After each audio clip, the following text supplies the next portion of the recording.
Olá, pessoal. Bom dia. Satisfação estar aqui com vocês. Eu me chamo Cássio Ramos, sou diretor de serviços da Módulo e a gente vai falar um pouquinho sobre segurança cibernética. Como o Fernando colocou, eu inicio, depois eu passo para o Dr. Gilberto e depois finaliza essa apresentação o Fernando. Tá? E quem tiver alguma dúvida, coloca aí no nosso chat, que na hora da resposta às dúvidas a gente atende aos pedidos aí. Então vamos lá. Primeiro, eu vou contextualizar vocês o cenário de hoje, né? O entendimento do cenário em que as empresas se encontram. Determina a lei, vamos dizer, falando especificamente sobre segurança cibernética, a lei determina um monte de outras coisas, mas no aspecto da proteção de dados, da segurança cibernética, tem algumas questões ali que são importantes. Como é que a gente tenta atender isso? Vocês vão ver que a lei fala sobre boas práticas. Então, a gente utiliza essas, vamos dizer, os melhores frameworks, né, as melhores práticas para atender. Como é que a gente vê isso em termos de, vamos dizer, de painel? E afunilar um pouquinho no escopo da LGPD para vocês verem como é que a gente trabalha, vamos dizer, de forma mais metodológica no atendimento dessas questões. Bom, primeiro aqui, essa transparência, né, essa figura que ela ilustra bastante o momento atual, né, em que as empresas têm os seus ambientes internos. Então, aqui a gente está falando de um ambiente interno, ou o chamado on-premises, né, e um monte de aplicações que tem aqui dentro de casa. E aqui, normalmente, as empresas têm um provedor de identidade que permite o acesso a essas aplicações, ou seja, que controla o acesso, controla a entrada dos usuários a essas aplicações. As empresas também hoje trabalham muito em nuvem, têm aplicações de nuvem. Para isso, então, esse provedor de identidades sincroniza essas identidades, esses objetos, com um determinado provedor de nuvem. Então, tem alguns provedores de nuvem que suportam esse tipo de integração. Para que isso? Para que esse provedor de nuvem controle o acesso às aplicações de nuvem. E essas aplicações de nuvem são diversas, porque quase que todas as aplicações de nuvem, as mais relevantes, têm integração com os principais provedores. Então, aqui a gente tem, por exemplo, provedor de nuvem controlando o acesso à nuvem do Google, à nuvem do Microsoft 365, ao Box, ao Salesforce e outras aplicações que podem, inclusive, ser aplicações corporativas. E esse provedor controla o acesso de quem para as aplicações de nuvem? Ele controla o acesso dos clientes, dos parceiros de negócio e dos dispositivos, tanto dispositivos da própria empresa quanto dispositivos pessoais, e dos usuários que ficam dentro da corporação. Então, basicamente, esse é um retrato de como as empresas estão, vamos dizer, grande parte das empresas estão definidas hoje. Isso é um desafio, porque a gente tem clientes, parceiros, dispositivos que não são controlados pela empresa, nós temos aplicações de nuvem, temos aplicações do ambiente on-premises, temos sincronismo, ou seja, manter isso já é bastante difícil. Imaginem só, então, colocar segurança no dado que tem uma relevância, vamos dizer, pessoal, que a gente precisa proteger.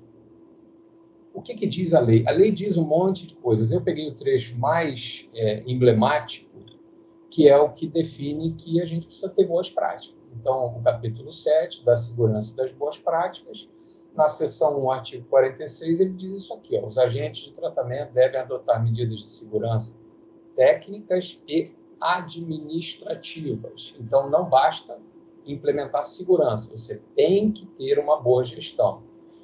E a gestão significa regras e evidências, aptas a proteger dados pessoais de acesso não autorizados e de situações acidentais ou ilícitas de destruição, perda, alteração, comunicação ou outra forma de tratamento. Então, o que a gente está falando aqui é que nós temos que ter confidencialidade disponibilidade e integridade. Tá? Então, todos os requisitos básicos de segurança da informação têm que ser adotados aqui. E a empresa tem que ter um processo forte de gestão de segurança cibernética e com foco grande na proteção de dados. E aí aqui diz que a autoridade nacional ela poderá dispor aí sobre os padrões técnicos. Normalmente, as autoridades não inventam muita coisa, então eles focam nos frameworks mais relevantes e mais utilizados no mercado. Tá? Então, esse é o nosso entendimento. E que frameworks são esses? Né? A gente baseia todo o processo de proteção em alguns frameworks, a gente não precisa usar só um.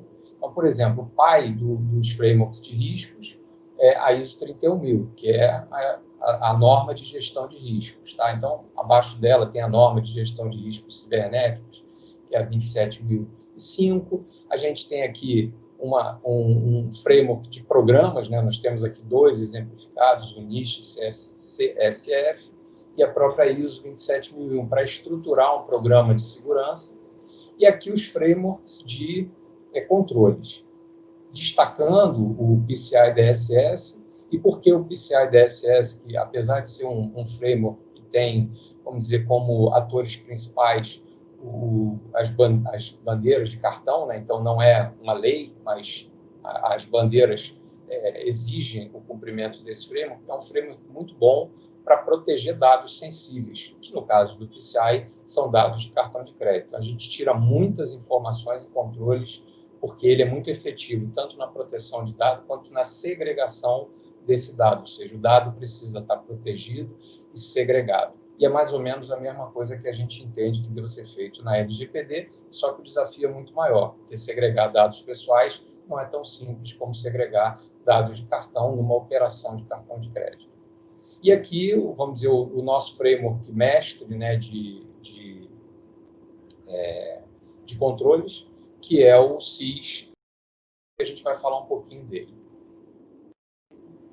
Como é que a gente usa isso? Né? Então, por exemplo, aqui existem os cruzamentos, né, do NIST com a 27001 e com o SIS. Então, isso aqui é o NIST. Então, tem uma função, por exemplo, identificar de uma categoria de gerenciamento de ativos e uma subcategoria que é o inventário de dispositivos físicos. Ele aponta para várias referências, né? Vários outros frameworks. E aí, como exemplo aqui, ele aponta para cumprir essa função dessa categoria e essa subcategoria, a gente pode usar esses frameworks. E aí eu ilustrei aqui com o SIS. Então, o SIS diz que a gente precisa ter esses controles para cumprir essa subcategoria. E aí cada uma das outras subcategorias tem mais ou menos a mesma lógica. Você pode usar o SIS, você pode usar a 27001, aqui é 27001. Então percebam que o SIS, para várias atividades, ele é mais bem detalhado. Não são todos, por isso que a gente usa mais de um framework. Então aqui, por exemplo, no inventário de hardware, a gente usa o SIS porque ele é bem detalhado. A 27001 tem menos detalhes, mas em outras situações a gente pode usar outras normas. E como atender esse desafio? Então, como é necessário que a gente tenha uma boa gestão, para que exista boa gestão, nós temos que definir regras. E essas regras são regras internas, baseadas, obviamente, no contexto, no ambiente externo e no ambiente interno, dentro das peculiaridades da empresa, né? Então, essas normas, essa normatização, ela começa com políticas de alto nível, que dizem o que deve ser feito, são mais simples. Depois a gente define as regras mesmo, né? Quais são as regras que a gente tem que implementar. Isso tudo já no nível tático. E aí o como implementar, que vem o nível operacional, ou seja, como fazer essas regras funcionarem na empresa. E aqui, do lado direito, tem um exemplo, né, vamos dizer, de uma normatização. Por exemplo, uma norma seria a norma de gestão de riscos, e essa norma de gestão de riscos está baseada na 27001. A norma de segurança da informação, número 2, por exemplo, gestão de ativos, baseada onde? Baseada nos controles do SIS. A norma, por exemplo, gestão de proteção de informação, ela está baseada no controle 13 do SIS, que daqui a pouco a gente vai falar um pouquinho, e também aborda criptografia, que é um assunto importante nesse domínio, e a gente puxou algumas informações, né, algumas boas práticas da 27002. De forma que a gente compõe aqui um cabedal de normas que vai mostrar que a empresa está trabalhando de forma efetiva na gestão e que as coisas vêm do nível, passam pelo nível tático e chegam no nível operacional. Isso aqui é só um exemplo, né? Cada empresa vai ter aí o seu conjunto de normas, conjunto de políticas, conjunto de normas e conjunto de instruções ou procedimentos, né? Mas é para que se tenha ideia que isso é muito importante. Quando a autoridade certificadora ou qualquer outra agência ou órgão for fazer uma auditoria, é a primeira coisa que eles vão buscar. Eles vão verificar se existe uma normatização e se essa normatização está implementada. O que deve ser feito, quais são as regras e como fazer cada uma dessas regras acontecer. E agora os controles, né, para a gente ter uma visão um pouco mais de baixo nível, né? Como é que a gente implementa isso? Então, as boas práticas dizem que a gente precisa implementar um conjunto de controles, um conjunto de controles de boas práticas para que o ambiente seja um ambiente seguro. E o CIS, ele define muito bem isso. Ele dá 20 controles que devem ser naturalmente implementados do 1 ao 20, alguns podem ser executados em paralelo, mas é importante que a sequência básica seja cumprida. Por exemplo, eu, para entender os meus riscos ou entender o meu problema cibernético, eu preciso ter um inventário dos ativos. Eu não consigo fazer um inventário, por exemplo, de software sem ter um inventário de hardware. Então, eu começo com o inventário de hardware, depois eu faço um inventário do software que está dentro desse hardware, depois eu gerencio vulnerabilidades de softwares que estão dentro do hardware e assim por diante. Tá? Então, os controles devem, na melhor das hipóteses, serem implementados de cima para baixo, do 1 até o último dos controles. Tá? Essa é a orientação. E ele divide em controles básicos, fundacionais e organizacionais, de forma que a gente sempre persiga, pelo menos, os controles básicos, que não atendem a LGPD como um todo. Atendem um ambiente razoavelmente seguro, mas não atendem a LGPD. Então, por isso que a gente precisa ter um ambiente razoavelmente seguro, ou seja, boas práticas no ambiente como um todo, e afunilar para o ambiente que a gente tem, vamos dizer, os dados pessoais e dados pessoais sensíveis. Tá? Então, além disso, e por que o CIS? Né?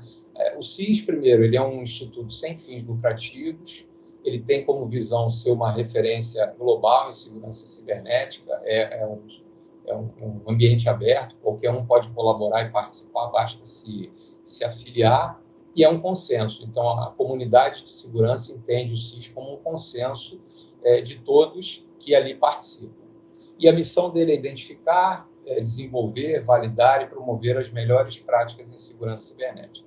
E dentro desse aspecto, ele nos entrega também um serviço muito importante, que é o serviço de benchmark. Então, aqui são as melhores configurações de diversos dispositivos, de diversos sistemas operacionais, de diversos softwares, tanto software cliente como servidor, de diversos tipos de dispositivos móveis, IoT e diversos outros. Então, a gente vai falar um pouquinho mais logo ali na frente, mas ele nos fornece serviços muito relevantes para cumprir esses controles que são definidos pela comunidade.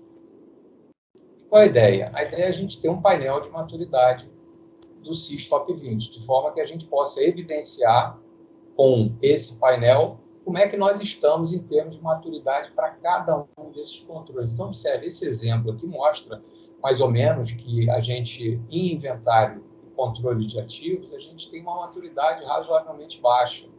Mas quando a gente vai para proteção de navegador web e e-mail, ou seja, proteção dos clientes de acesso a alguns serviços, a gente tem um nível de maturidade alto.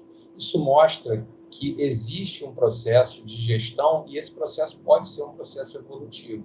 E a gente, nesse ponto, tem que se focar nos controles que, quando a gente vai falar de LGPD, a gente tem que focar nos controles que têm mais relação com a LGPD. Então, esse seria mais ou menos o objetivo. Vamos, então, afunilar um pouquinho para a LGPD. Bom, primeiro, a gente precisa conhecer a empresa, né? E para conhecer a empresa, a gente precisa ter algumas informações e verificar qual é a aplicabilidade. Então, normalmente, a gente aplica um questionário, que a gente chama de registro corporativo, onde a gente verifica qual é a aplicabilidade da lei para aquela determinada empresa ou para aquele determinado tipo de empresa. Depois a gente inventaria as áreas da empresa, a empresa tem várias áreas, e os sistemas que suportam essas áreas. Identifica, então, os seus interlocutores, os seus responsáveis.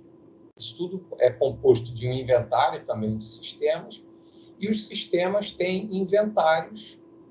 Cada sistema tem o seu inventário. Então, tem um inventário de hardware. Então, por exemplo, um sistema ele pode ter 2 servidores e vamos dizer, que hospedam esse sistema. Um servidor web e um servidor de banco de dados.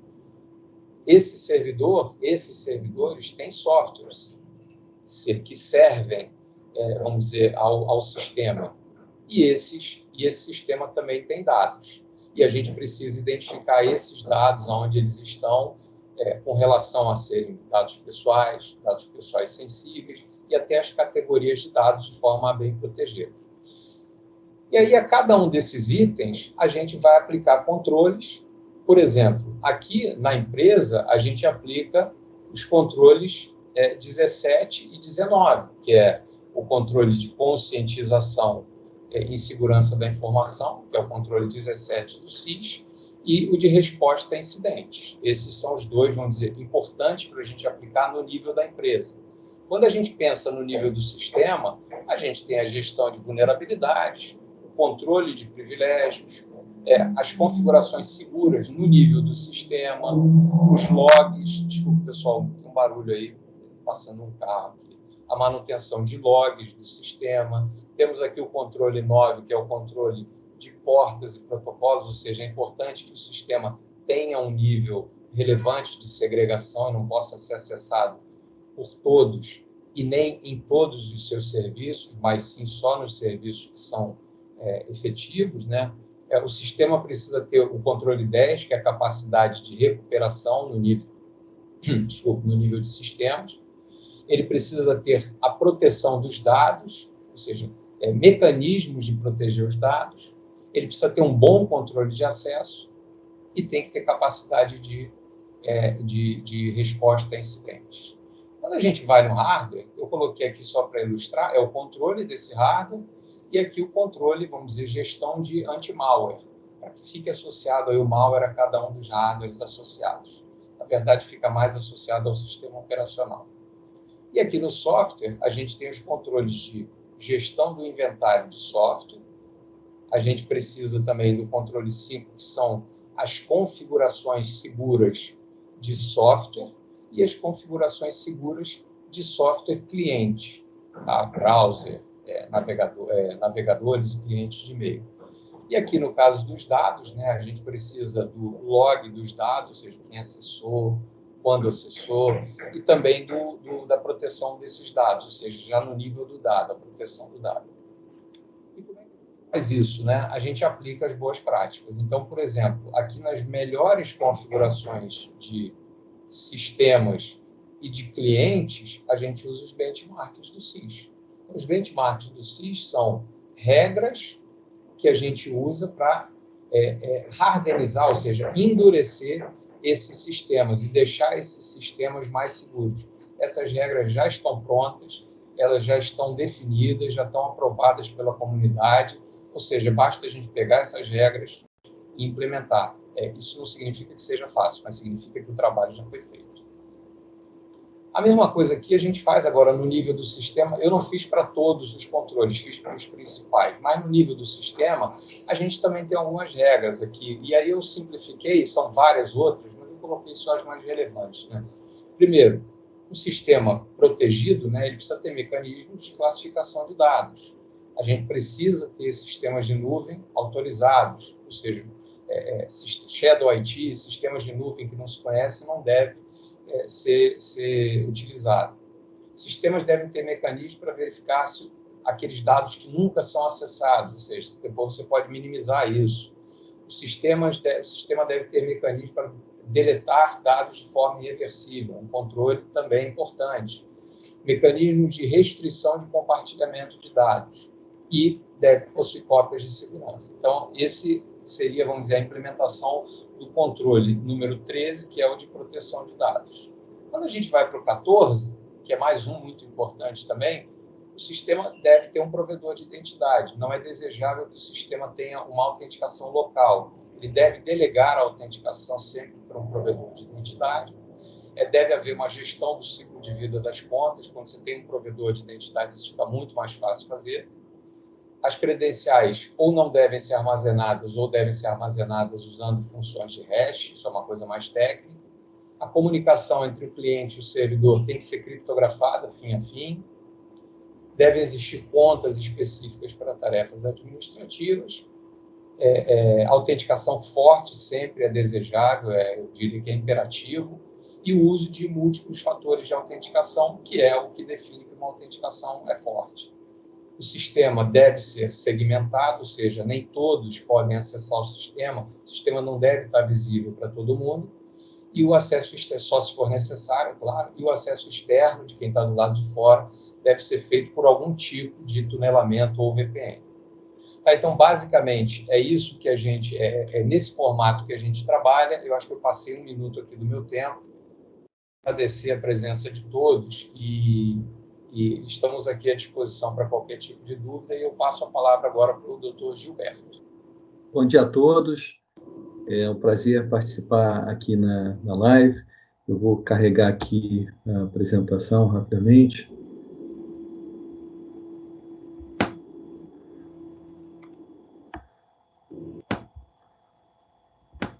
Espero que estejam assistindo.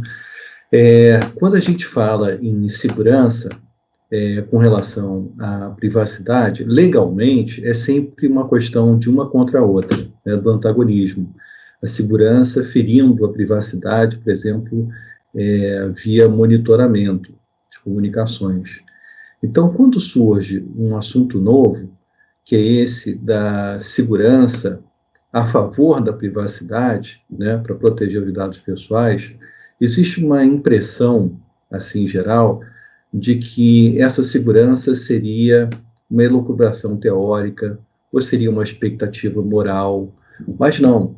Ela, com o LGPD, ela passa a ser um dever legal, ela passa a ser letra de lei, né?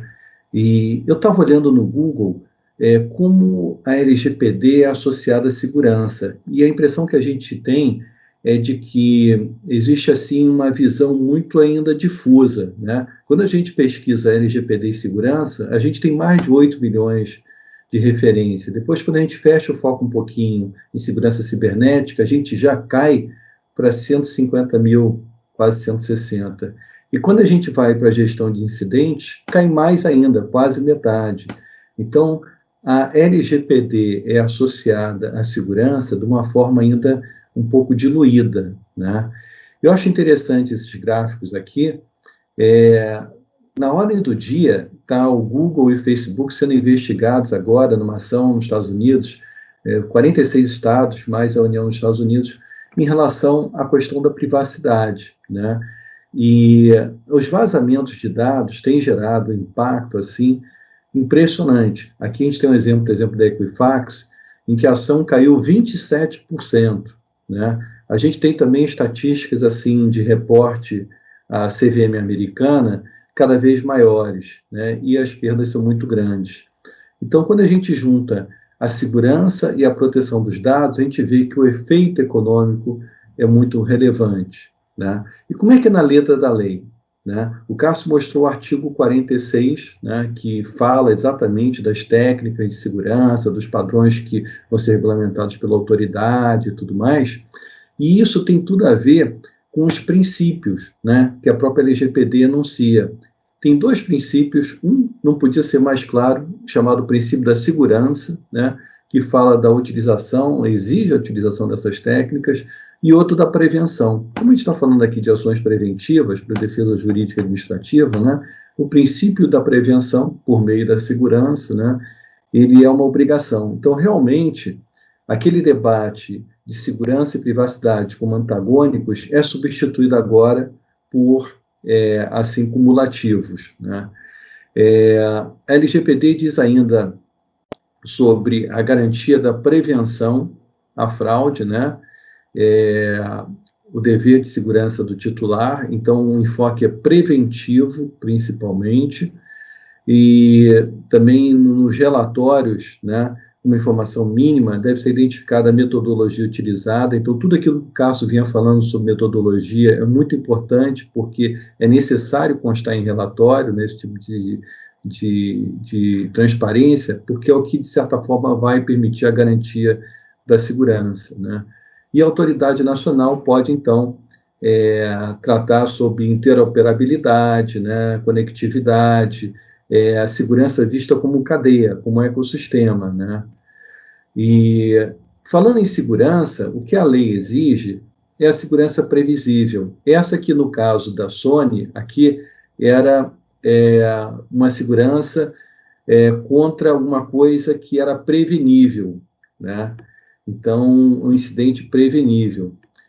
A gente tem exemplo aqui também no Brasil, né? O CNJ, Conselho Nacional de Justiça, havia recomendado aos tribunais, o TCU também. Então, quando acontece uma situação como aconteceu com a STJ, surgem opiniões como essa aqui, de que a União poderia ser responsabilizada administrativamente, né? Então, a gente está falando de segurança previsível contra incidentes preveníveis, né? Podiam ser prevenidos. Em relação a isso, a gente tem um princípio geral de direito, que é da responsabilidade objetiva. Quando a gente está lidando com o consumidor, né, e quando existe assim, uma atividade fim, né, a falha de segurança, nesses casos, gera uma obrigação de indenizar, independentemente de apurar a culpa, né? É objetiva, é automática, é imediata, né? Isso tem sido, de certa forma, transposto, pelo menos numa discussão, em relação ao LGPD, né? Porque a LGPD diz que o tratamento de dados ele será irregular quando não fornecer a segurança. Então, não só gera um problema econômico, como a gente mostrou estatísticas nos Estados Unidos, e essa opinião em relação ao caso lá no STJ, como também gera a possibilidade de interrupção, suspensão do tratamento de dados, como penalidade, né? Porque se o tratamento é irregular quando não fornecer segurança, para não continuar a haver o problema da insegurança, né, o tratamento pode chegar a ser suspenso. E o que é, né, circunstância relevante em relação à segurança? É o modo, o resultado, os riscos e as técnicas de tratamento. Então, eu tenho que provar, né, de que preventivamente, isso deve estar no relatório, no DPIA, relatório de impacto, proteção de dados pessoais, né, o modo, resultado, riscos e técnicas, né, e responde, né, com indenização por danos, não só o controlador, que alguém poderia dizer, não, mas o controlador é que define, é que baixa a diretriz, é que comanda, mas também o operador, né, o operador que deixar de adotar medidas de segurança, né, e dessa forma decausa o dano. Então, respondem ambos, né, e fora outras formas de responsabilidade previstas na legislação pertinente, né. Então, os agentes devem adotar medidas de segurança, né? A autoridade pode baixar os padrões mínimos, né? A segurança é by design, é desde a fase de concepção, não é apenas na execução, né? A segurança e a privacidade ambas são by design e by default. Os agentes de tratamento ou qualquer outra pessoa, não necessariamente controlador e operador, qualquer outra pessoa que intervenha em alguma fase do tratamento, se obriga a garantir essa segurança. Então, é o ecossistema, não é só estritamente controlador e operador, né? O controlador deve ter um dever de reporte, deverá comunicar à autoridade nacional a ocorrência de incidente. Então, deixa de ser um comunicado apenas às vítimas, passa a haver um dever de comunicar à autoridade em prazo razoável, mencionando, no mínimo, natureza dos dados que foram afetados, os titulares que foram vítimas, as medidas adotadas, né, e os riscos. Se não for uma comunicação imediata, ou razoável, a razão de não ter sido imediata, né? E as medidas que foram ou serão adotadas. Então, a gente agora tem um dever de transparência em relação à segurança, porque se houver incidente, a autoridade tem que ser avisada. O sistema deve ser estruturado de forma a atender requisitos de segurança, então é uma coisa nativa, a segurança tem que ser nativa, e os controladores e operadores, individualmente ou por meio de associações, podem formular regras de segurança. Então, é interessante, né, olhar sempre as regras de segurança adotadas por associações de classe. Aí vem a questão da anonimização, né? E o que é anonimização do ponto de vista da LGPD, pseudonimização também? Porque a gente vê que, em vários casos recentes, tem havido incidentes, às vezes até por razões aparentemente muito simples, do tipo alguém deixar login e senha no código, colocou no código o login e senha, né, em vez de fora, né? Então, a LGPD diz que dado anonimizado é aquele que faz com que o titular não possa ser identificado, considerando meios técnicos razoáveis e disponíveis na ocasião. Então, tem que ver o estado da arte da tecnologia, o que está disponível, né, e o que for razoável, né. Agora, razoável com relação a quê? Com relação a fatores como custo e tempo necessários para reverter o processo da anonimização, de acordo com tecnologias disponíveis e utilização exclusiva de meios próprios, né. Então, isso é anonimização prefeito da LGPD. Lá fora, também há estudos, por exemplo, na Europa, né, a função do hash, né, quando é utilizada para pseudonimização, ela tem algumas técnicas que são recomendadas, da mesma forma também em criptação, né, criptografia. Como a lei fala de anonimização que seja difícil de reverter, algumas anonimizações são mais fortes, outras são mais fracas, né? Eu acho que é interessante essa granularidade, ter a visão de que eu posso fazer a anonimização incluindo ruído, ou eu substituindo dados, né? Ou eu gerar uma estatística no lugar, ou eu agregar dados, né? Ou então eu tratar como atributos. Então, são variadas formas de fazer uma anonimização e algumas vão ser aceitas pela lei e outras não vão ser aceitas, conforme seja mais fácil, mais difícil de anonimizar. Existe literatura sobre isso, anonimização de dados pessoais, muito interessante, né? E a anonimização, ela é suficiente? Porque a lei diz que o dado anonimizado não é dado pessoal. Ele perdeu a capacidade de identificar a pessoa, portanto, se ele não identifica, não tem problema de identidade, não tem problema de proteção de dados pessoais. Mas a anonimização e a pseudonimização não são suficientes. Se eu anonimizo com um código, né, por outro lado, eu cruzo dados, eu vou acabar identificando. Então, aquela anonimização pode ser driblada, né? Ela não é suficiente. Existem estudos em que eu posso fazer uma tabela de correspondência e, por outros fatores da tabela, eu acabo identificando. O CPF, por si só, ele pode, eventualmente, não identificar uma situação de informação relevante, mas quando ele é juntado com outros fatores, né, aquilo pode levar à identificação de um fato relevante. Falando de cartilhas, é interessante consultar realmente, aqui a gente tem um exemplo da ABRAP, né, Previdência Complementar, e do lado temos da Administração Federal, ambos tratando em capítulos de segurança da informação especificamente. Como também as normas técnicas, o Cássio já mencionou, várias normas técnicas que hoje em dia tratam do assunto, né? Então, juntando tudo isso, quais seriam as ações preventivas assim, né? A primeira delas, e a que eu mais queria enfatizar, é alinhar a política de proteção de dados pessoais com a política de segurança da informação. Normalmente são silos separados, né? E é importante juntar. Por quê? Porque, de repente, a política de segurança diz para determinado dado ser mantido permanente, mas a de dados pessoais exige uma temporalidade. Ou então, se eu não junto também plano de classificação de sigilo, de repente, pelo plano de classificação de sigilo, o CPF não é sigiloso, mas na política de proteção de dados pessoais, ele passa a ser sigiloso quando cruzado com outros dados, né? Política de propriedade intelectual, ela define o que é segredo comercial e industrial. De repente, para eu poder atender a LGPD, eu vou vou revelar um algoritmo, mas que é sigiloso, que é segredo comercial, e a própria LGPD, se você perceber que aquilo é segredo comercial, ela permite que você não revele. Então, é importantíssimo fazer esse entrosamento, essa harmonização dentro da arquitetura corporativa, né? Esse é um trabalho que o escritório faz de harmonização e acho que é fundamental para que a própria política de proteção de dados pessoais possa, assim, ser efetiva no final das contas. Senão você não sabe qual política aplicar, né? Qual regra aplicar. Informações e regras de segurança devem estar presentes, então, nas políticas, nos contratos, nos termos de consentimento, né? Sempre falando de segurança, que é um item prioritário. O relatório de impacto deve estar acoplado com um plano de maturidade, porque os riscos vão mudando, né? E essa atualização constante é necessária.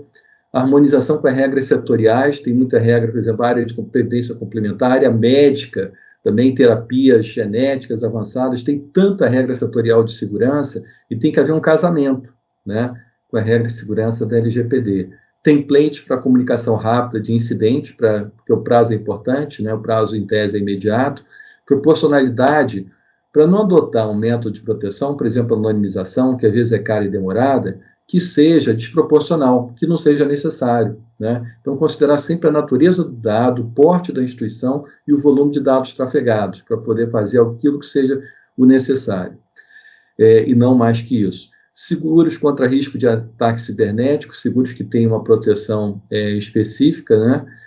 Checagem da segurança ao longo da cadeia, né, do ecossistema, diferenciação de tratamento conforme o tipo de incidente. Às vezes é um incidente em que não foi criptografado nada, ou que tinha um esquema de redundância, de espelhamento, né, então não suspendeu o acesso, né, ou eventualmente não vazou. Então, o comunicado de segurança, né, de incidente, deve ser proporcional, deve ser específico. E campanhas periódicas. Então, como conclusão, rapidamente, o maior calcanhar de Aquiles na LGPD é a segurança, né?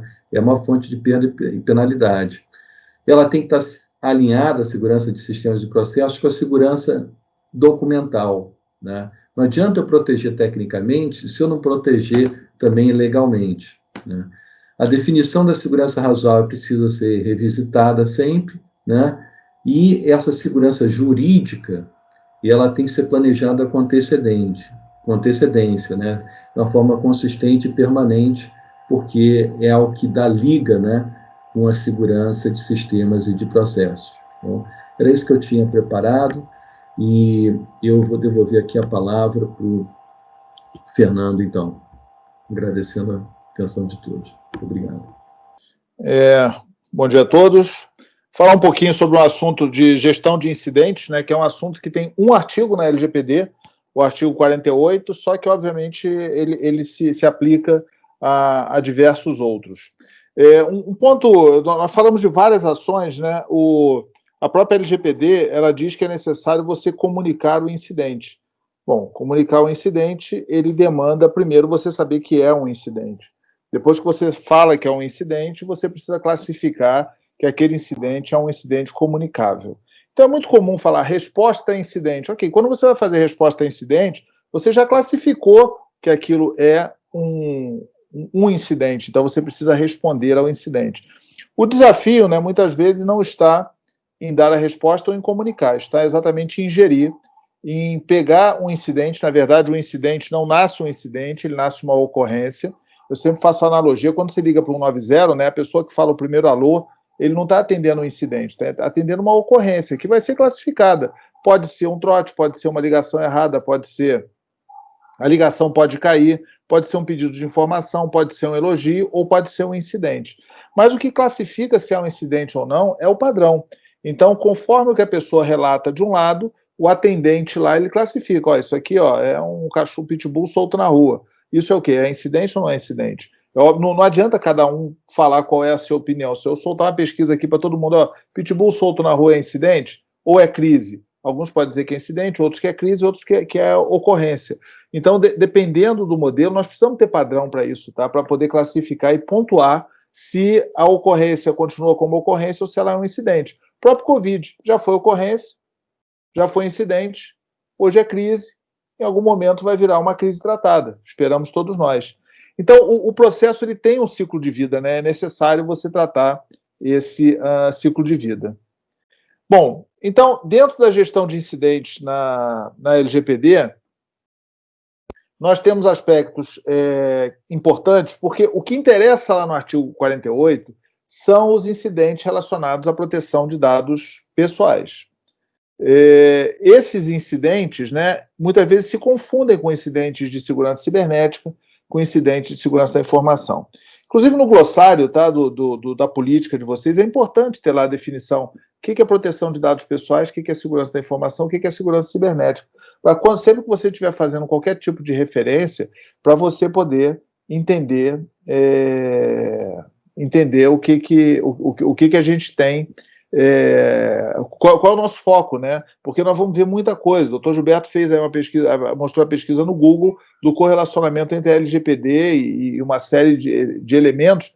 Então é importante a gente saber que o artigo 48 atende proteção de dados pessoais, mas que você, obviamente, pode tratar tudo isso aí de maneira conjunta. Bom, então o artigo 48, ele é bem claro, tá, com relação a incidentes. Então, ele diz que você deve comunicar à autoridade nacional e ao titular incidente de segurança. Significa que você vai comunicar tudo? Não.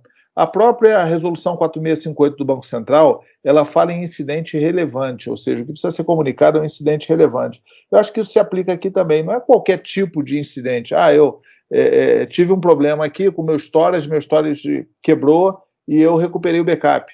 Pode ser um incidente? Pode ser um incidente. Precisa comunicar? Talvez não. Então, esse tipo de aspecto que é importante para que você, inclusive, tenha tudo comunicado. Então, eu diria o seguinte, o artigo 48, ele fala de algo que, quando chega nessa situação, é fácil decidir. O difícil é você receber o incidente, classificar, receber a ocorrência, classificar, dizer que ela é um incidente, transformá-la em crise e, em algum momento, você definir que você precisa fazer a comunicação. E essa comunicação não é uma comunicação simples, ela é sofisticada. Então, ela vai ser feita em prazo razoável. Qual é o prazo razoável? Obviamente, esse prazo, para você, começa a contar a partir do momento que você concluiu que precisa comunicar. Só que pode ser que a autoridade tenha uma outra visão, fala, você demorou, porque nessa situação você já deveria ter comunicado. Conforme definido pela autoridade nacional, né, então a ANPD vai definir e deverá mencionar a natureza dos dados afetados. Então, você precisa ter um inventário, né? Porque se ocorrer um incidente, quais foram os dados afetados? De qual sistema? Atende a qual área? São quantos titulares? As informações sobre os titulares envolvidos. A indicação das medidas que você tomou, obviamente, antes e depois. Vamos falar aqui sobre melhores práticas. Risco relacionado a um incidente. Na verdade, o risco é um elemento probabilístico, o incidente é a consequência, né, é a materialização do risco. Então, essa própria frase aí, você precisa entender como é que você a atende. Os motivos da demora, caso a comunicação não tenha sido imediata, esse é o ponto, tá? Qual é a hora que decide comunicar? É na ocorrência, na investigação e assim por diante. E as medidas que foram ou que serão adotadas para reverter ou mitigar os efeitos do prejuízo, ou seja, qual é o processo do tratamento. Quando você nota, né, que você tem, por exemplo, você usa a ISO 31000 ou a ISO 27005 como um modelo de gestão de riscos, o incidente ele deve ser tratado como um modelo de gestão de riscos, porque você tem os aspectos de análise de riscos, os aspectos preventivos e tem os aspectos de tratamento, seja na avaliação do risco, seja quando aquele risco se materializa. Aí ele fala, a autoridade nacional, uma vez recebendo o incidente, por você ou por terceiro, vai verificar a gravidade do incidente. E caso seja necessário, para salvaguardar o direito do titular, determinar a ampla divulgação. Nota que lá na 4658 do Banco Central, ele diz que você mesmo que tem que divulgar, não precisa esperar o Banco Central. E medidas para reverter ou mitigar o efeito do incidente. Então, esses aspectos aqui é como que você vai atender a gestão de incidentes na LGPD. Além disso, né, existem uma série de elementos que, quando você fala sobre, né, as sanções as sanções que existem, mostra que, né, que elas podem realmente ter defesa. Ou seja, você recebeu uma sanção. Como é que você defende? Quais são os elementos que você usa? A boa-fé do infrator. Isso pode estar ligado na gestão de incidente. A reincidência tem a ver com a gestão de incidente. Ou seja, você guarda os seus incidentes e você faz um cálculo de reincidência. O grau do dano também tem a ver com a investigação do próprio incidente. A cooperação do infrator. Essencial a gestão do incidente dentro desse processo. O ciclo de vida, o acompanhamento. A adoção de mecanismos e procedimentos internos capazes de minimizar o dano, também gestão de incidentes, também gestão de riscos.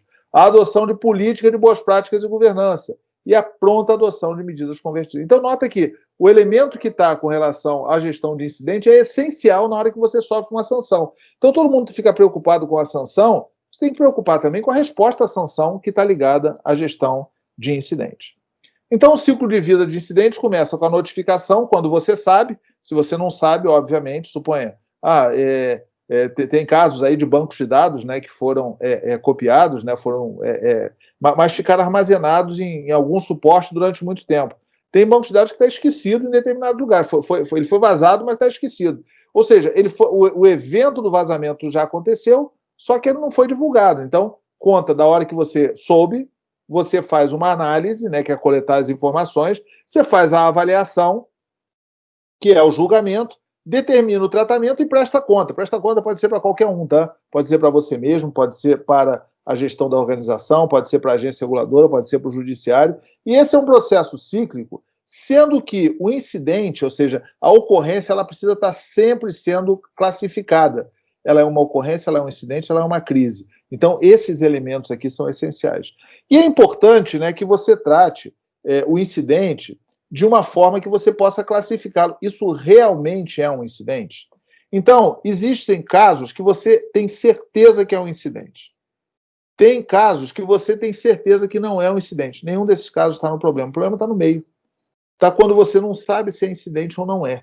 Porque quando você sabe que é incidente, você sabe que tem que ter a resposta, tem que tratar. Então, as diversas ocorrências, elas precisam de metodologia que você vai classificando para definir se aquilo é incidente ou não. E o problema realmente está no que está na zona cinza, e não é pouca coisa que está na zona cinza. Porque às vezes a pessoa fala, vazaram os dados de um hotel. Legal, vazaram. Você já sabe que aquilo ali é nem gestão de risco, você já sabe que é vazamento, você já está claro, já está cristalino. Agora, por exemplo, descobriram que o meu controle de acesso não tem 2 fatores de autenticação para acessar dados sensíveis. Isso é incidente ou não é incidente? Mesma coisa, se fizesse a pergunta para todo mundo aqui, as respostas viriam difusas, e se pedisse para qualificar a resposta, seria ainda difuso. Então, é importante não é saber sim ou não, é saber que isso é um elemento de dúvida e definir o que é necessário fazer. O incidente está ligado ao inventário, está ligado a pessoas, o incidente está ligado a áreas de negócio. Eu tive um problema aqui com o meu plano de saúde. Opa, o RH tem que estar ligado. Com parte relacionada, tive um problema com o plano de saúde. O plano de saúde precisa estar ligado.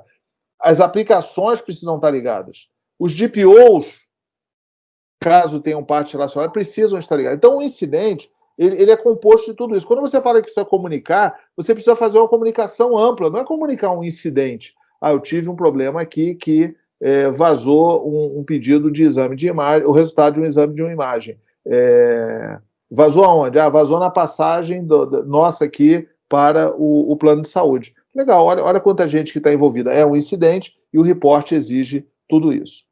Nós temos tratado, né, esse modelo bem ligado à tecnologia da informação. O Cássio falou, o doutor Gilberto também falou, né, ou seja, existe uma questão do dado pessoal, que é uma coisa que nem era muito relevante, ou seja, a gente trabalha com segurança cibernética, segurança de dados há mais de 30 anos, e só de 2 anos para cá começaram a aparecer alguma coisa que achasse que o dado pessoal era importante. Ele dificilmente foi considerado assim como algo relevante. Você pega, por exemplo, a PCI, a gente trabalha com PCI há muitos anos, ele trabalha com PCI há muitos anos, e o importante ali é o dado do cartão de crédito. Ele protege dados pessoais, mas o importante é o dado do cartão de crédito. Então, o que acontece? Quando você vai juntar esses conceitos de proteção de dados, que hoje, muitas vezes, né, você vê que várias organizações, o DPO, ele é um ouvidor, ele é um advogado, ele pode ser um cara de segurança da informação. Nota que essa visão não é a visão tecnológica, você precisa estar ligado com o tecnológico. Então, a gente precisa saber tudo isso, tá? Quais são os sistemas, qual é o hardware, qual é o sistema operacional, ele está integrado com a dele, tem duplo fator de autenticação, como é que é o acesso, usa VPN, não usa VPN, você integra com informação. Quer ver um exemplo bem simples? Eu usei o exemplo do plano de saúde. Normalmente, o site do plano de saúde da empresa, que tem dados pessoais que estão sob a responsabilidade da empresa, e está por um terceiro, que é um operador, não está na lista da TI. Então, você precisa ter esse tipo de lista e saber. de quem é esse dado? É meu, está no meu data center, está no data center de fora, esse cara tem log, tem backup, como que é isso aí? Então nós organizamos isso, porque quando ocorre um incidente, você precisa saber disso aqui. Quando você vai prestar contas, você precisa fazer, o cara lá explorou uma vulnerabilidade no Windows, você tem que saber quais são meus sistemas que tem Windows, ou que tem Linux, ou que tem Oracle, ou qualquer tecnologia. E aí nós montamos um correlacionamento, nós estamos até lançando agora, início de janeiro, né? Esse modelo do grafo já é uma visão que nós temos dos nossos projetos.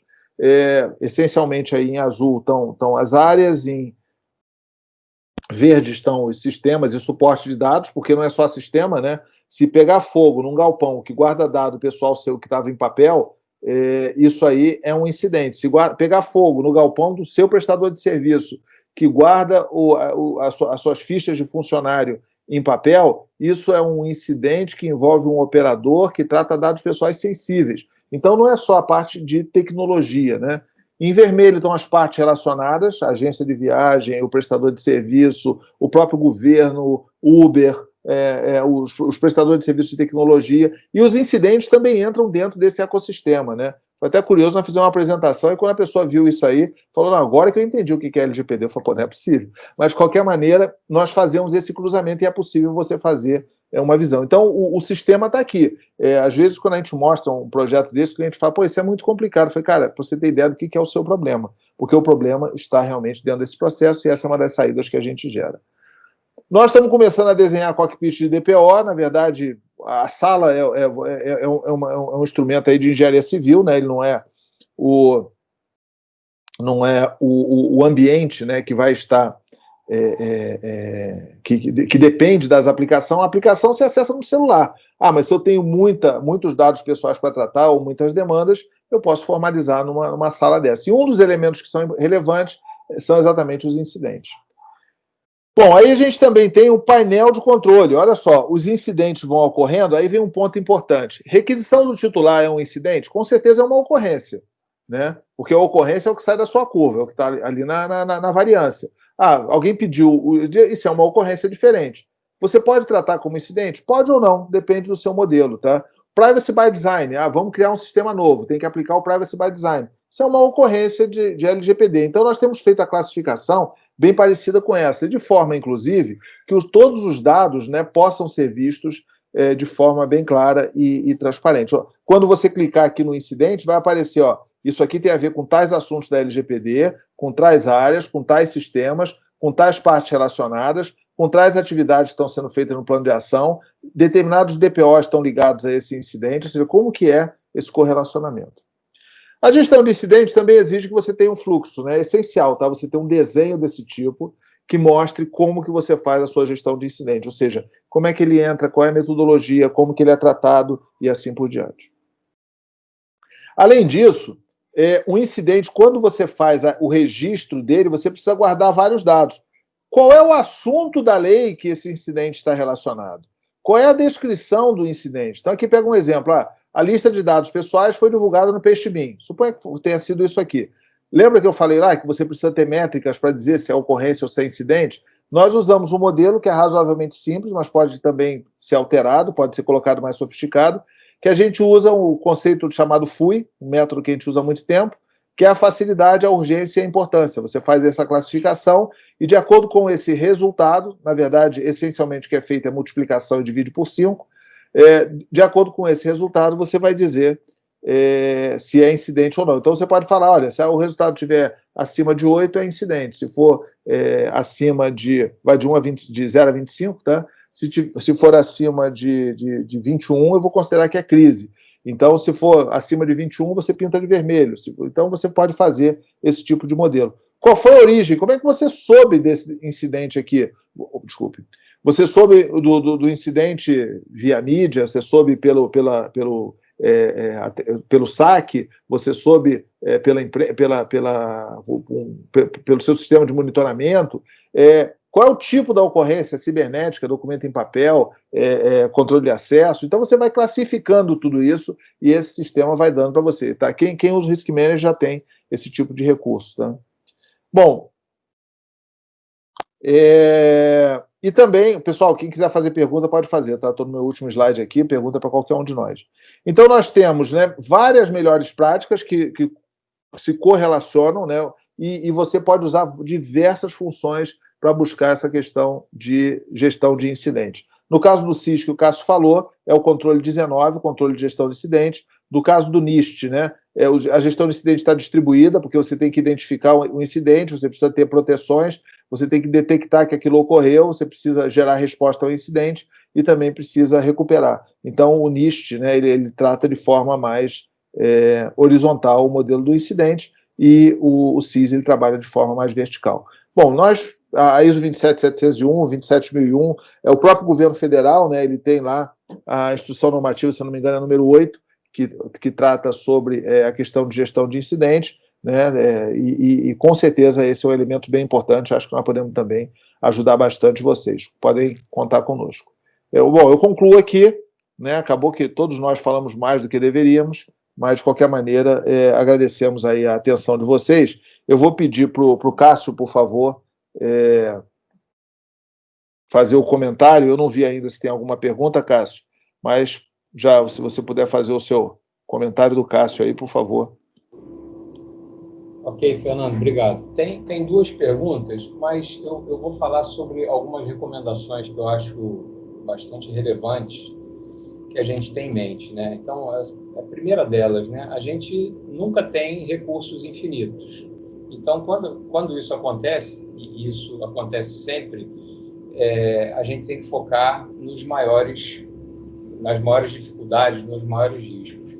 E aí, por isso, é importante que a gente faça todo esse processo com uma abordagem de risco. Então, é muito importante a gente ter um framework de risco para pensar nisso.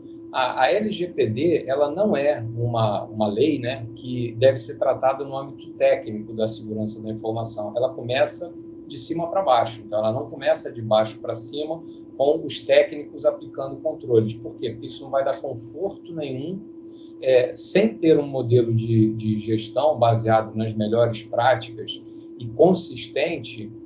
Qualquer entidade, um auditor, uma agência nacional, quando for fazer uma verificação, ela vai querer ver esse modelo de gestão.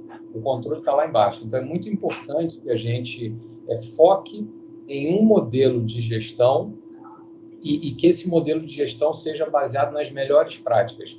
A agência nacional ou qualquer outro órgão não vai inventar nenhum tipo de norma diferente. Eles vão utilizar as mesmas normas que a gente está falando aqui, talvez com algumas adaptações. Então, eu acho que ter um modelo de gestão é bastante relevante.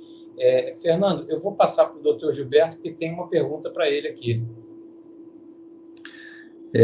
Eu estou vendo aqui a pergunta do Eduardo, a pergunta excelente, né, sobre a questão de orçamentos compartimentados para a segurança da LGPD e para a segurança da informação em geral. E eu acho que o Fernando foi muito feliz, ele mostrou ali 3 círculos, o da proteção de dados pessoais, da segurança da informação e da segurança cibernética, mostrando as zonas de intersecção. Eu acho que é exatamente essa situação aqui, né? Eu tenho, do ponto de vista de segurança da informação para a LGPD especificamente, a possibilidade, por exemplo, de determinado dado eu vou mascarar, eu vou bloquear o acesso. Então, esse é um orçamento, esse é uma estratégia. Diferentemente, eu poderia estar pensando em termos de firewall, ferramentas anti-intrusão, no esquema de segurança da informação em geral. Então, são orçamentos separados, embora possam ser complementares. E se eu pensar em termos de ISO, como o Fernando estava dizendo, a gente tem uma estrada aí de 30 anos ou mais de segurança da informação, e eu lembro que na época da 17799, ela já tinha um capítulo chamado Requisitos Legais, que era o capítulo 12, e depois, numa outra versão, passou a ser o capítulo 15, e em ambos havia um item chamado privacidade, né? E como o Fernando diz, a privacidade era a questão simplesmente do acesso, não era o conteúdo, se o conteúdo era um dado pessoal ou não era um dado pessoal. Então, isso mudou. Antes, a gente tinha normas ISO de segurança da informação, que tinham um escopo e tinha um orçamento associado a esse escopo. Agora, a gente tem outras normas ISO, que são de proteção de dados pessoais especificamente, que tem um apêndice de segurança em relação a esse novo escopo e que exige um novo orçamento. E, se me permite, eu estou vendo aqui também uma pergunta do Alexandre Lira, também e ele está falando sobre a questão da qualificação do incidente, se as autoridades vão ajudar a qualificar os incidentes. E é exatamente esse caso. Eu poderia fazer um paralelismo, por exemplo, com a definição do que é relevante ou não, né? A legislação da CVM, ela tem um conceito de fato relevante, e a todo instante tem sempre alguém achando que determinado fato é relevante e o outro não é fato relevante. E a CVM foi construindo uma jurisprudência de critérios sobre o que é relevante e o que não é. Então, isso é o que deve acontecer com a autoridade nacional, que ela deve regulamentar, por exemplo, está previsto na lei e no decreto, o modelo de relatório de impacto. E ela, regulamentando o relatório de impacto, ela vai acabar entrando na questão do risco, né? E para fechar uma história concreta, uma cliente minha, ela teve uma situação de hackeamento do data center externo que ela usa, né?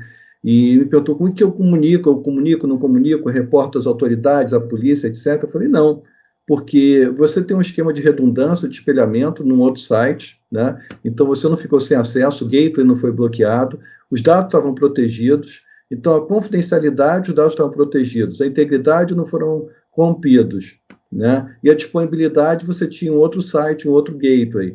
Então, nada disso foi comprometido. Então, você não precisa comunicar. Então, como o Fernando estava dizendo, é importante fazer essa análise crítica das situações para não comunicar quando não for vice-versa. Obrigado.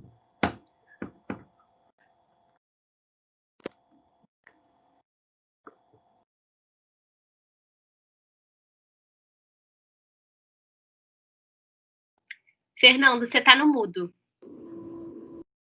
Opa, obrigado, Bela. Eu estava mandando um abraço aqui para o Otávio e para o Ulisses aqui, que tem mais de 1 milhão de milhas aqui dos nossos eventos, estão sempre, pelo menos hoje, espero que não façam perguntas difíceis hoje. Bom, pessoal, de qualquer maneira, o Rafael mandou uma pergunta, é o seguinte: quanto à definição do que caracteriza um incidente ou não, bem como categoria, SLA, elas devem ser alinhadas com o DPO ou com a área de resposta a incidente, pode definir de forma independente. Rafael, depende da área de resposta a incidente. Tem acidente que é incidente cibernético, porém não é incidente de proteção de dados. Assim como tem incidente que é incidente de segurança da informação, porém não é incidente de proteção de dados, e vice-versa, tá? Então, por exemplo, pegou fogo num galpão que eu armazeno dados pessoais. Legal, aí você vai apurar. Mas não atingiu nenhum dos documentos porque o incêndio apagou antes de atingir documento que tenha dado pessoal. Legal, isso é um incidente de dados pessoais? Não necessariamente. Precisa comunicar? Não necessariamente. Você pegou fogo e você não teve nenhuma perda. Então, mas se pegou fogo e queimou todos os dados, isso você precisa comunicar, porque, obviamente, a própria legislação, né, ela diz que você tem que proteger não só contra invasão, vazamento, porque o vazamento é a parte que está na superfície, mas também contra destruição, né, contra destruição de dados pessoais. Então, existe realmente essa preocupação. Outro elemento também é se deve ser feito independente pela área de resposta a incidente ou se deve ser feito com o DPO. Acho que precisa ser feito com o DPO. Obviamente, se você tem o objetivo de proteção de dados pessoais. Por quê? Porque é ele que vai dar os parâmetros. O DPO ele precisa entender o que é e ajudar você a ter a decisão. É aquela escalazinha que eu falei, você vai pontuando, chega a determinado momento você classifica como incidente, aparece na sua tela como incidente, chega a determinado momento você classifica como eu preciso comunicar isso aqui para a autoridade nacional. A resolução 4658 do Banco Central é bem interessante com relação a isso, quando ela fala de incidente relevante. Então, ela até classifica, você pode usar até esse termo, ocorrência, incidente relevante, crise. Ou seja, a crise, obviamente, você precisa comunicar. Só que se a sua organização já tem um plano de gestão de crise, é bom que você esteja alinhado. Não é simples, tá? Mas é algo realmente que fica bem bacana. Então, esse tipo de questão é interessante por causa disso. Quando você fala em SLA, o que você já tem no ETIR, né, o que você já tem dentro do ambiente de segurança cibernética, segurança da informação, ajuda bastante, mas não é suficiente. Inclusive, o de dados seja independente, porém que ela fale com a sua gestão de incidentes de segurança cibernética. Tem um aspecto, por exemplo, você supõe uma organização que tem um sistema SCADA. Tem sistema SCADA que não tem nem login, ou seja, é 0 dados pessoais. Se esse sistema, por exemplo, saiu do ar, parou sua fábrica e te trouxe um prejuízo, esse incidente pode ser cibernético, é um incidente de infraestrutura crítica, é um incidente de segurança da informação, mas se não tinha nenhum dado pessoal, não é um incidente de dados pessoais. Tá? Então, é esse tipo de aspecto que é interessante você fazer a análise. O Márcio Luiz, doutor Gilberto, tem uma pergunta interessante aqui. Rudá perguntou sobre o modelo de gestão de processo. Eu já sei que você já tinha nos cobrado aqui, nós estamos com essa resposta para vocês, mas dando a resposta genérica aqui, tem um modelo de processo de resposta a incidente que possa ser seguido, Rudá? Acho que é interessante o seguinte, como nós vimos aqui em alguns desenhos, é interessante você ter um processo de gestão de incidente, no qual a resposta é um dos elementos. Porque quando você identifica um incidente, você avalia o que você vai fazer. Você vai observar, você vai dar resposta, você vai prestar contas, você vai tratar, ou você vai considerar que aquilo ali realmente não é um incidente. A ocorrência é um elemento vivo, né, que sempre está acontecendo. Então é isso. Vou passar aqui para o doutor Gilberto, para o Cássio, aí vocês podem responder, né? O Pós até lembrou aqui, né, da ISO 27030 sobre segurança de incidente de segurança da informação. Né? Esse que é um ponto que é interessante. Você saber balancear o que é incidente de segurança da informação, o que é incidente de proteção de dados pessoais, o que é incidente de segurança cibernética. Então, eu sempre falo, para você fazer isso, você tem que saber a diferença entre os três elementos. Isso aí é essencial. Então, e até para você poder fazer a comunicação, falar com o DPO e fortalecer até a área de segurança e segurança cibernética dentro desse momento. Então, basicamente é isso. Eu vou passar a palavra para o doutor Gilberto, se ele puder responder essa pergunta, né, que é uma relação com investidores, aí já faz o fechamento. Por favor, depois passa para o Cássio e eu concluo aqui.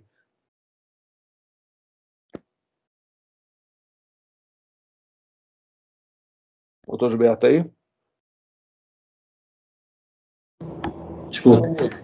Relações com investidores, hoje em dia, estão muito focadas em sustentabilidade e governança. E a segurança de dados pessoais passou a ser um item tanto de sustentabilidade quanto de governança. Então, esse assunto entrou na pauta das relações com investidores. Eu tenho uma apresentação sobre isso, mostra estatísticas super interessantes. Mostra, por exemplo, que quando realmente acontece um incidente, né, as empresas que não reportam, não abrem essa informação, elas têm uma perda do valor em bolsa muito maior, né? Então, existe já uma estatística, assim, de quantos são reportados, quantos casos não são reportados e qual é o efeito disso e quais são as penalidades aplicadas, né? Então, do ponto de vista aqui da LGPD, tudo indica que a gente vai ter uma situação semelhante à que está acontecendo, por exemplo, nos Estados Unidos nesse assunto, né? E daí, mais uma vez, a importância de calibrar a análise de o que é incidente, o quão grave ele é e como reportar, e em qual momento, qual time reportar. Tudo isso passa a ser uma equação daqui para frente. Beleza.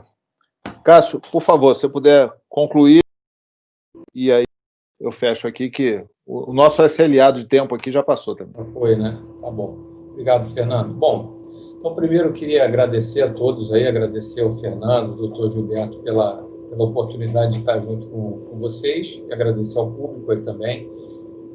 Eu reforço o que eu falei, para a gente sempre pensar no atendimento, tendo como base um modelo de gestão focado nos frameworks. A normatização interna, no meu entendimento, também é muito importante, porque é isso que dá respaldo para as ações que a gente está fazendo, ou seja, a gente precisa estabelecer regras e essas regras precisam estar implementadas. E como a gente não tem grana para fazer tudo, eu acho que a gente tem que entender quais são os ambientes com maior risco e focar a nossa grana, ou seja, focar os recursos, os investimentos nesses ambientes.